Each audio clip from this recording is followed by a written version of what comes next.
Hi, everybody. Welcome back. And today I was reading The Woman After God's Own Heart by Elizabeth George. I do enjoy a lot of Elizabeth George content books that she has written. I do recommend them. So if you like to read, especially Beautiful in God's Eyes, that one is really good. I really like that one as well. And I had came across this one at a thrift store, and I was so happy that I was able to find this. So it's Sunday. It's Sunday here for me, and I wanted just to read a little bit of this to you. Just a little bit if you're interested. I'm on page 14, and it's called A Heart Devoted to God. And it's all the way down here at the bottom, okay? So it says, a closer look at Mary, a woman who sat at Jesus' feet and earned his praise, further opens up for us the meaning of a heart devoted to God. What did Mary do that moved our Savior to praise her? I'm sure a lot of people can interpret that differently as to the different things that she did to get praise from him. Mary discerned one thing needed: the events leading up to Jesus. Words set the scene for us to look into Mary's heart. Then they have a reference of Luke 10:38 through 42.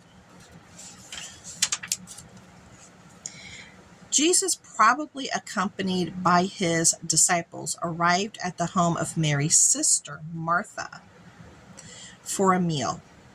I'm sure it was a joyous and festive time. Imagine God in the flesh coming for dinner. He was total love and total care and total concern and total wisdom. It would be heaven on earth to be in his presence, the presence of God. But Martha, Mary's sister, didn't discern the miracle of God in the flesh. Consequently, she marred his visit by her behavior. Now, let's stop right there. So she marred the visit by the behavior.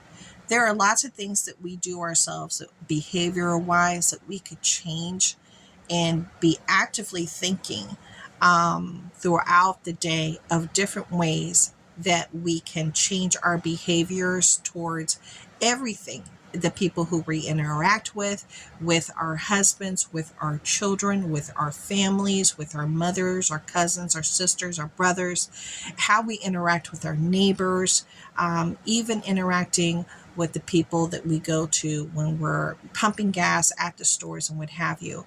We can take a step forward to be more active in our thinking and the way that we treat people. So consequently, she marred his visit by her behavior, and she crossed over the line of graciously providing food and became overly involved in her hostessing. When Jesus opened his mouth to impart the words of life, the word God spoken by God himself, Mary slipped out of the kitchen to sit quietly at his feet. Martha broke under anxiety and frustration and anger that she was feeling.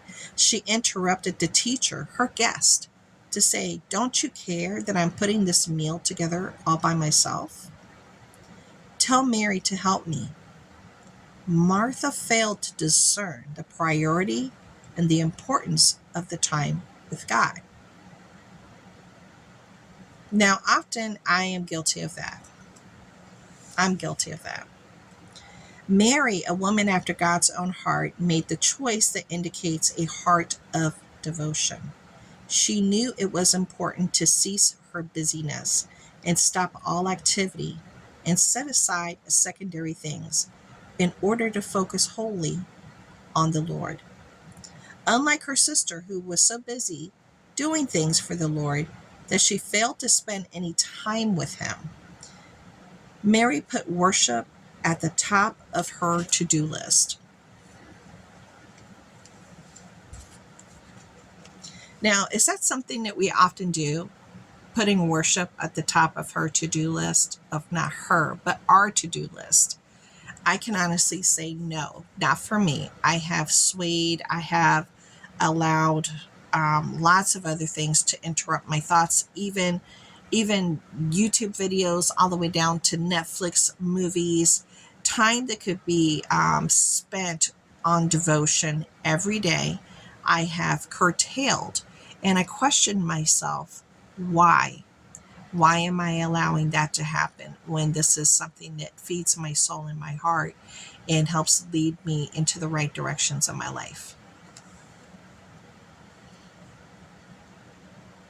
Mary chose the one thing needed because Mary was a woman after God's own heart. She was preoccupied with one thing at all times, Him. Yes, she too served. She too fulfilled her God given responsibilities.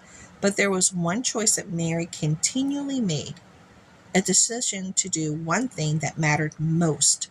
She chose to spend time worshiping God. She had learned that nothing can take the place of time in God's presence. Indeed, time spent sitting at His feet fuels and focuses all our acts of service. And as her master noted, time spent hearing and worshiping God can never be taken away, for it is time spent in eternal pursuits, time that earns permanent and everlasting dividends. Mary chose to spend that precious time with Him. Now it continues on, and it gives you kind of like questions and things to think about.